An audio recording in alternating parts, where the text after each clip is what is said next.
مالدیپ میں حکومت اور سپریم کورٹ کے درمیان ٹکراؤ، فوج نے پارلیمنٹ کو گھیر لیا۔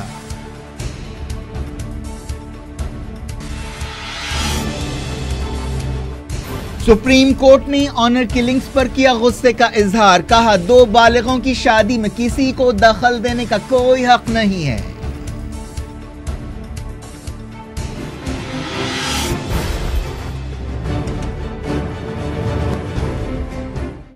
ہیڈ لائنز ریکیپ آپ نے دیکھا۔ ڈائریکٹ انٹرنیشنل نیوز کے سلسلے کو رشیا، چائنا اور ایران نے امریکہ کی نئی نیوکلیئر پالیسی پر تنقید کی ہے۔ حال ہی میں پینٹاگن نے نیوکلیئر ہتھیار بڑھانے کے امریکہ کے منصوبے کی تصدیق کی تھی۔ امریکہ کے وزیر دفاع جیمز ماٹس نے کہا ہے کہ یہ تبدیلیاں دوسروں سے آنکھوں میں آنکھیں ڈال کر بات کرنے کی ضرورت کو ظاہر کرتی ہیں۔ اس پالیسی کو جاری کرتے ہوئے امریکہ نے چائنا، رشیا، نارتھ کوریا اور ایران کو خطرہ قرار دیا تھا۔ چائنا نے امریکہ کے منصوبوں کا تجزیہ کرتے ہوئے کہا کہ امریکہ کو سرد جنگ کی ذہنیت چھوڑ دینی چاہیے۔ چائنا کی وزارت خارجہ نے ایک بیان میں کہا کہ امریکہ کو نیوکلیئر ہتھیار کم کرنے کے لیے کام کرنا چاہیے۔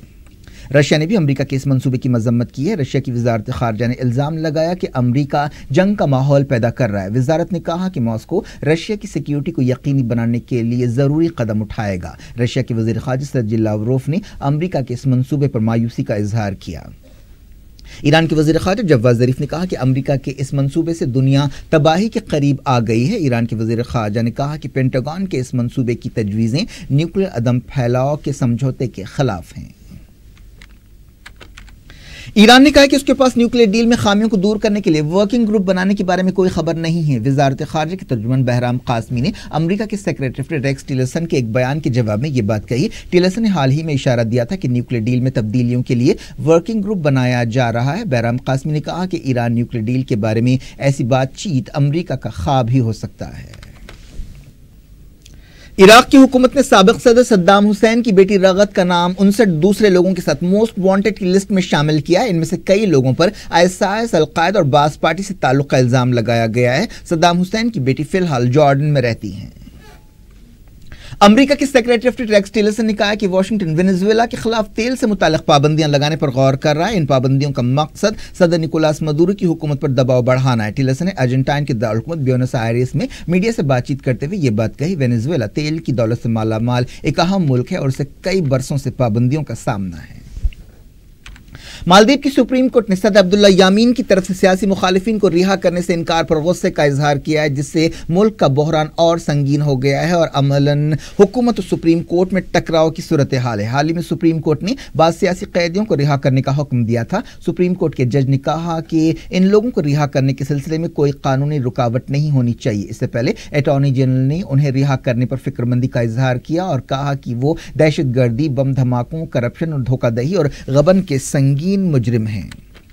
اس دوران مالدیپ کی فوج نے پارلیمنٹ کو گھیر لیا اور کئی ارکان پارلیمنٹ کو گرفتار کر لیا۔ سپریم کورٹ نے سابق صدر محمد نشید اور دوسروں کو رہا کرنے کا حکم دیا تھا۔ اس فیصلے کا یہ مطلب ہے کہ نشید ملک واپس آ سکتے ہیں اور الیکشن لڑ سکتے ہیں۔ دارالحکومت مالے میں حکومت کے خلاف احتجاج کرتے ہوئے کئی لوگ سڑکوں پر نکل آئے۔ احتجاجیوں نے کہا کہ پولیس نے ان کے خلاف مرچ پاؤڈر کا اسپرے استعمال کیا۔ LOC اور انٹرنیشنل بارڈر پر فائرنگ کے تبادلے اور تناؤ کے بیچ مرکزی وزیر داخلہ راجناتھ سنگھ نے پاکستانی فائرنگ کی مذمت کی، جس میں ایک دن پہلے 4 ہندوستانی سپاہی ہلاک ہوئے۔ راجناتھ سنگھ نے کہا کہ انہیں فوج کی بہادری پر پورا بھروسہ ہے جو پاکستان کو مناسب جواب دے رہی ہے۔ راجناتھ سنگھ نے دہلی میں میڈیا سے بات چیت کرتے ہوئے یہ بات کہی۔ مملکتی وزیر داخلہ ہنس راج اہیر نے بھی پاکستان کی طرف سے سیز فائر کی خلاف ورزی کی مذمت کی اور کہا کہ پاکستان کو اس کی بھاری قیمت چکانی پڑے گی۔ ہنس راج اہیر نے کہا کہ پاکستان LOC پر سیز فائر کی خلاف ورزیاں کر رہا ہے اور اس سال ایسی خلاف ورزیاں بہت زیادہ ہو گئی ہیں۔ اتوار کو پاکستانی فوج کی کارروائی میں ایک آرمی کیپٹن اور 3 فوجی جوان ہلاک ہوئے تھے۔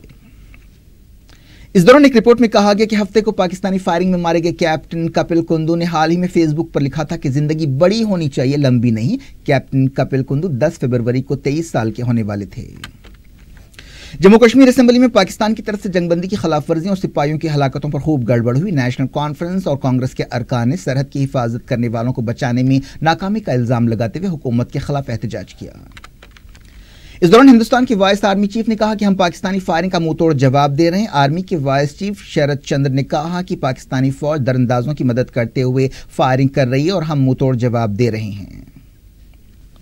ایک ایسے وقت جب ہندوستان کے کئی علاقوں میں عزت کے نام پر قتل یا آنر کلنگ سے ایک سنگین مسئلہ بنا ہوا ہے، chief justice of India Deepak Mishra نے کھاب پنچایتوں کو وارننگ دی کہ وہ ضمیر کے رکھوالے نہ بنے۔ چیف جسٹس نے کہا کہ اگر دو بالغ لوگ شادی کرنا چاہتے ہیں تو کسی کو بھی دخل دینے کا کوئی حق نہیں ہے۔ ایک این جی او نے عزت کے نام پر قتل پر پابندی لگانے کے لیے درخواست داخل کی تھی، جس پر سنوائی کرتے ہوئے چیف جسٹس نے یہ بات کہی اور انہوں نے کہا کہ چاہے ماں باپ ہو یا سماج کا کوئی دوسرا شخص، ایسے معاملات سے اسے دور رہنا چاہیے۔ کسی بھی آدمی، گروپ یا لوگوں کو شادی کے معاملے میں دخل دینے کا کوئی حق نہیں ہے۔ اس این جی او نے ایسے جرائم اور کھاب پنچایتوں پر روک لگانے کی درخواست کی تھی۔ کیا کچھ ہو رہا ہے آپ کی دنیا میں؟ آخر میں ہیڈ لائنز دنیا بھر سے ایک بار پھر دیکھتے ہیں۔ سیریا میں ہوائی جہاز کو مار گرائے جانے کے بعد رشیا نے کی زبردست بمباری، گیس اٹیک کے بھی الزام۔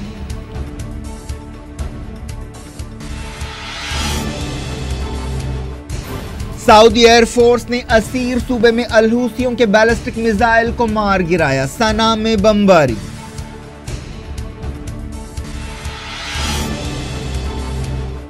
ویٹیکن میں طیب اردوان کی پوپ فرانسس سے ملاقات، یروشلم مسئلے پر بات چیت، کہا امریکہ الگ تھلگ پڑ گیا۔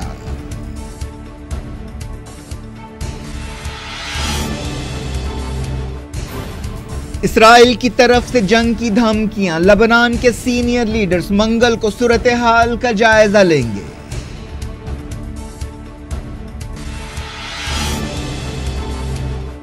تہران میں صدارتی دفتر میں گھسنے کی کوشش پر ایک شخص کو گولی مار دی گئی، کرد عہدیداروں نے کہا ایران کو آئی ایس سے خطرہ ہو سکتا ہے۔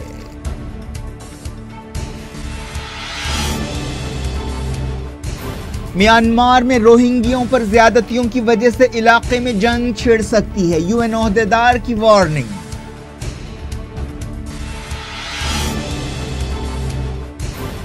رشیا، چائنا اور ایران نے کی امریکہ کی نئی نیوکلیئر پالیسی پر تنقید، جواز ظریف نے کہا دنیا تباہی کے قریب آ گئی۔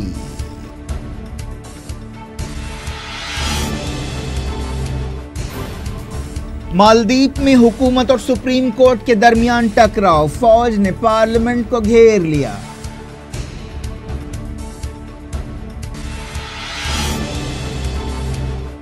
سپریم کورٹ نے آنر کلنگز پر کیا غصے کا اظہار، کہا دو بالغوں کی شادی میں کسی کو دخل دینے کا کوئی حق نہیں ہے۔